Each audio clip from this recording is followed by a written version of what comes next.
Bob likes to climb out to the furthermost point of the harbor and watch the ship sail majestically into port. A large harbor is an exciting place as the huge ships come and go with their cargoes from foreign lands. From the Orient, they bring such things as coconut, tea, rattan furniture, and Japanese toys. And today, a ship of wild animals will arrive.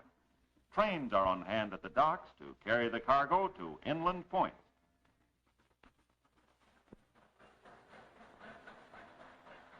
Here, a Matson Line boat is loading products from the southwest for a shipment to Honolulu. They buy the kinds of things an island country needs for its homes, farms, and businesses. The longshoremen are loading the ship in all 5 hatches at the same time. In the front hatch, lumber, and the next hatch, canned goods like Crisco. The hatches are the openings in the docks down which the cargo is loaded. It has been raining, and the hatch covers are still in place. A Pinkerton guard stands at the gangplank and will not let anyone board the ship without permission.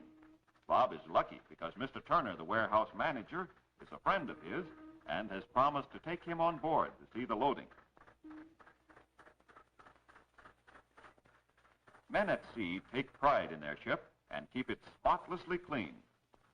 The size of a ship is generally told by tons. This is a fine, large freighter, and when loaded would weigh 14,000 tons. From the bridge deck, they have a fine view of the loading. Until loading time, the cargo is stored in warehouses for protection against fire, theft, and bad weather. Small jitneys or lift trucks haul the loads from the warehouse and place them in front of the hatch where they are to be loaded. Mr. Turner explains to Bob that when a country can raise more crops or manufacture more products than it needs, it sends these things to other countries. When a country sends things to other countries, it is exporting. In return, it buys from the other countries the things those countries can produce best. Now it's lunchtime, and this shift of workmen stop to eat. Sometimes 3 different shifts of longshoremen work loading a single ship, and loading continues all night. This ship will return from Honolulu with a load of sugar and pineapple. Steamship companies hire Pinkerton guards to protect their ships and docks. Sometimes 10 or more men will be required to guard a ship that is loading valuable cargo.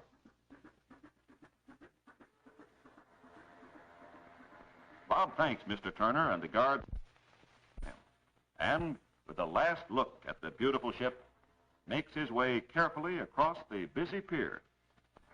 It is expensive for the steamship company to keep a freighter at dock, and so the loading is done as quickly as possible. Further down the dock, piles of rock salt are stored temporarily, waiting shipment to Japan. Trains brought the salt from the rock salt mines, and the government bought the salt for shipment to Japan. The Japanese use a lot of salt for curing and pickling their fish, and they also refine it for table salt. The tractor shovels, called skipjacks, scoop up the salt, and the trucks carry the salt to the ship to be loaded. Bob asks if he can take some home to show his family. He thanks the men and goes on his way.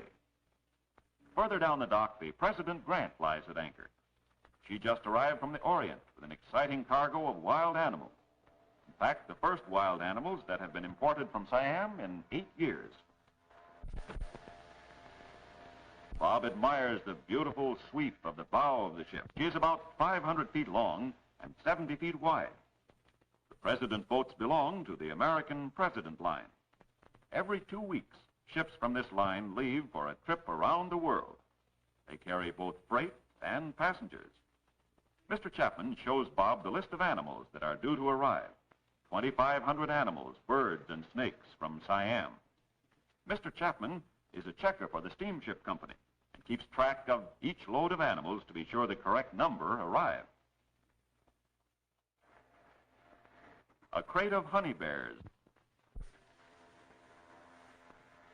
The bears are tame, and Mr. Chapman plays with them through the bars. Honey bears come from Asia and Australia. Ocean trips are hard on animals as they get sick at sea. On this trip, they lost 20 monkeys, 6 apes, and 100 birds, and 1 elephant died of pneumonia. Bob asks who bought the animals.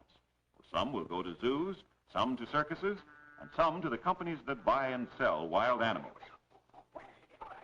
Chico was the pet of the ship and attached herself to one of the ship's officers. She likes to cuddle up close and be petted. Chico is almost human. She is used to hanging from the trees by her arms, but she also walks upright like a man. Here, Chico. My Bob would like to have a pet like Chico. The steamship company felt that people would enjoy seeing them unload the animals, so they invited important people to be their guests and planned a celebration. This way, they advertised their ships. The guests crowd around the hatch and watch the men try to make the elephants walk into the unloading crates. Bob thinks this is a lot of fun. This way, Sambo. In you go. Now fast, close the door. And up comes Sambo to get his first view of this country. Cameras flash, and the guests walk over to the rail to see Sambo land gently on the dock.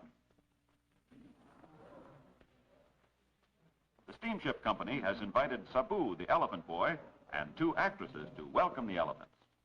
It's all fun and will mean publicity for the steamship company. All the newspapers have sent reporters, for this event is unusual and funny and will have news value. These animals are valuable. In fact, this boatload of animals is worth $35,000. And now Timbuktu is coaxed into the stall. He isn't as nervous as Sambo, and up he comes.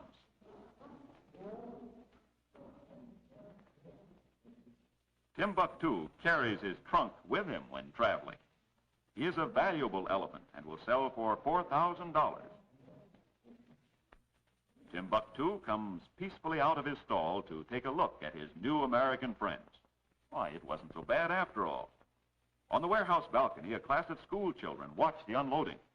Their teacher thought this would be a valuable lesson on harbors and the handling of cargo. Another elephant, Jumbo, swings down in a net sack, and is he annoyed. Several men trained to care for animals were on the 2 weeks voyage to help take care of them.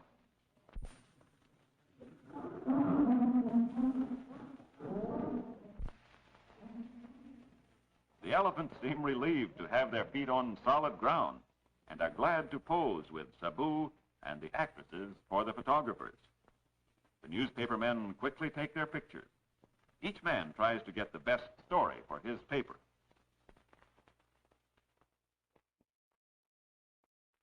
Bob is having the time of his life, but he also enjoys the everyday things that happen around the harbor. The fact that these freighters carry their cargo to and from the furthest corners of the world is exciting to Bob. President Grant will return to China with a load of cotton and other American products that China needs. The longshoremen unload the cotton onto the warehouse trucks or jitneys. In China, they will make the cotton into cloth sheets and clothes. American tourists may buy Chinese kimonos or dolls and bring them back to the United States. Thus, the finished product made from this cotton may come back to the United States. Bob asks for a sample of the raw cotton to show his family. The men like Bob because he asks intelligent questions and always wants to learn more. Today, Bob has learned a lot about how goods are shipped to foreign lands. He knows about exports and imports, and how each country raises the things it can raise best and cheapest. Now it's time to go home. Bob whistles, and out comes the entire family to hear the news. They think Bob was very lucky to visit the wild animal ship. Bob's pockets have many treasures. Look, Holly, they were sending cotton like this to China. It is in its rough state, just the way it was picked from the plant. This port ships cotton grown in California and Arizona, and they even send it here from northern Mexico to be shipped to the Orient.